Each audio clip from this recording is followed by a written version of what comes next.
Okay, moving on. HB 1300 relating to mental health. First up, Department of Public Safety and Support.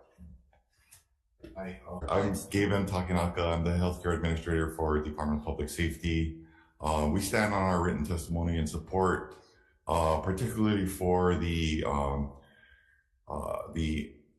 allowance of the Board of Psychology to grant waivers in cases such as the pandemic that we went through. It was a really tough time for our psychologists who were within that expiration time of the 2-year period, but couldn't test because of the closures of testing centers as well as the Board of Psychology. So this will ensure that in case something should happen in the future, and hopefully not, that there are exceptions in the law for that. Also, early licensure exam, many states are already doing that, and it would help to address the situation that we ran into with postdocs having their 2-year period expire and then suddenly not be able to practice psychology within our system, even though we invested a ton of training in them. So thank you very much. Okay, thank you very much. Okay, next up, Hawaii State Council on Mental Health and Support. Rochelle Araki, DCCA, providing comments. Next is the Hawaii Islands Association for Marriage and Family Therapy. Becky Gardner, I see you here. Aloha, chairs. Becky Gardner on behalf of the Hawaiian Islands Association of Marriage and Family Therapy, Hawaii Psychological Association, and the National Association of Social Workers Hawaii chapter, and I'll just testify for all three to save some time.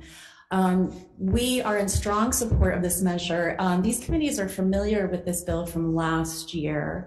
We have spent a lot of time getting feedback from practitioners and from executive agencies on sort of pukas in the licensing laws.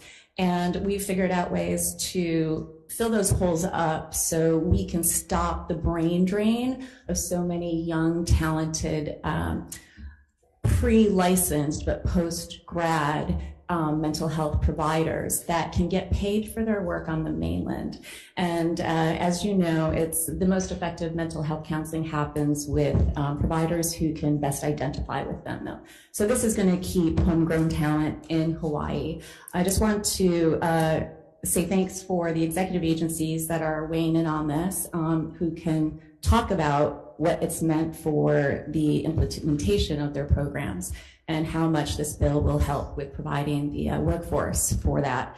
Also, I just wanted to highlight for you, your former colleague and former congressional candidate, Beth Fukumoto. She had put her opinion in a Civil Beat article, I think it was March 7th or 6th, and she highlighted this bill, HB 1300, as out of these three bills, HB 1300 would provide the most immediate relief. And she called from one of our testimonies that this bill will significantly increase the speed with which trained, qualified, credentialed, and culturally cognizant practitioners can enter the workforce and meet Hawaii's demands. And I appreciate Beth Fukumoto's piece here because she herself talks about how she had to wait 6 months. Okay, sorry, I'm not going to testify anymore for the other three. So, okay, thank you and appreciate your consideration. Okay, your Hawaii Psychological Association. Yes, sir. Okay, I see that. Next, we have Kaliko Counseling Services and Support. Vishwana Ramsuza in support. Eric Acuna in support. Kim Pierce, Route to Rise Counseling Center in support. VTech Sarah, Aloha Care in support. Damian Young, Kauhale Healing LLC in support. Rick Young, Explore Counseling LLC in support. Alan R. Spector in support.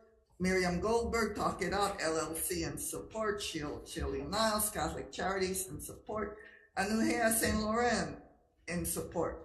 Becky Gardner again in support. Hawaii Counselors Association in support. Christine Park in support. Jeremy Callan, Center for Healing and Transformation in support. Frank De Garcia, the Hawaii Islands Association for Marriage and Family Therapy in support. Don Kurisu, Hawaii Medical Services Association, provide comments. Logan Nishihara, providing in support. Logan, are you present on Zoom? Hi, yes I am. Hello, Please chairs proceed. and members of the committee. My name is Logan Ishihara. I'm a graduate student at the University of Hawaii at Manoa. I stand by my written testimony. This bill will provide opportunities for not only emerging therapists to practice and gain true clinical experience, but it will increase access to individuals in our community to seek the help they need. Thank you for your time and this opportunity to speak. Okay, thank you very much. Next, we have 53 other individuals providing support, one individual providing comments. I see somebody on Zoom. Please identify yourself. Are you testifying for HB 1300? Yes, Chair. Thank you so much. Aloha. My name is John Souza. I am a doctor of marriage and family therapy, and I own a small group private practice in Hilo on the Big Island. And I wanted to testify on this bill because I've been a huge advocate of it for the last several years as we tried to move this forward. Having been trained and licensed also in another state where they did have an associate level license, I was able to experience it firsthand as a student in training, how this license could benefit not only clients, but also the providers by expanding the number of providers available to our clients and retaining local talent. Now as a supervisor, I oftentimes experience my students, my interns who come in who can't necessarily remain here on the islands because they can't afford to work in that 2-year interim post-degree pre-licensure for free. And oftentimes what I've seen is that the people who can afford to do that are of a particularly narrow demographic that isn't always representative of our very diverse community here in Hawaii. So as somebody who was born here and goes back several generations as a Portuguese American, I'm in huge support of being able to retain all the different bloodlines that we have here on the islands through this bill and increasing access and utilization of services by people who are all equally as diverse. Thank you so much for the opportunity to testify to this bill and for considering it. And I do also want to add that as the past president of the Hawaiian Islands Association for Marriage and Family Therapy, I know we have a huge support network behind this bill. And also just offering that we're not the first state to do this. 23 other states have already done this for marriage and family therapists. Thank you again for your opportunity to testify. Mahalo. Anybody else wishing to testify on HB 1300? Okay, come on up. Aloha, Chair. My name is Helen Dennison, and I'm a therapist and a mother of a 15-year-old trans child.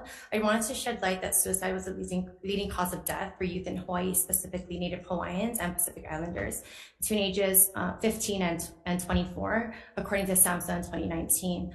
These youth are also 3 times less likely to receive mental health treatment compared to their white counterparts in our state.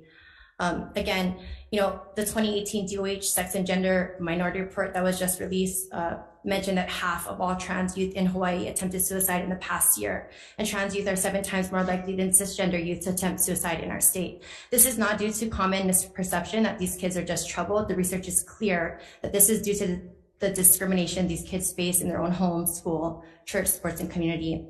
I've been working with teenagers for 20 years, and during the pandemic, I've never seen anything like it, where every single mental health inpatient facility had waiting lists that were months long. To clarify, these are not outpatient facilities where teens go to get regular treatment. These clinics were also full, but I'm talking about inpatient facilities like FTC and Kahi. They're there to treat actively suicidal youth or youth who are in imminent danger to themselves or others.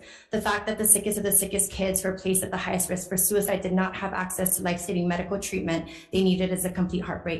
And the shortage of mental health specialists in the state is a major contributing factor to this crisis. The inability to pay pre-licensed therapists is also a significant barrier to accessing mental health care in this state.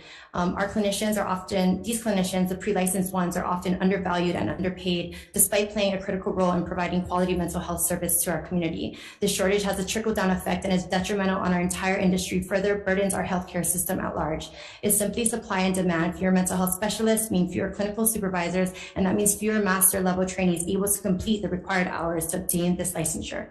Overall, this leads to lower quality clinical training and clinical supervision for pre-licensed clinicians. This creates an endless cycle that makes it literally impossible to provide quality mental health services and treatment for those who need it most, including our youth. Let's take action. I just wanted to end by saying my 15-year-old trans kid is the smartest, kindest, strongest human I know, and he came up with a concept to destigmatize mental health treatment for teens. 1 year ago, we co-founded a mental health clinic. Okay, I need you to wrap it up. Thank you. Essentially, thank you for considering my testimony, and I just wanted to say that if a 15-year-old can take action, I feel that so can we. Have you submitted your written testimony to the committee? I have. Okay, Okay. and under what name? Under Helen Dennison. Helen Dennison, okay. Thank you. Thank you very much. Anybody else wishing to testify on HB 1300? Questions, members?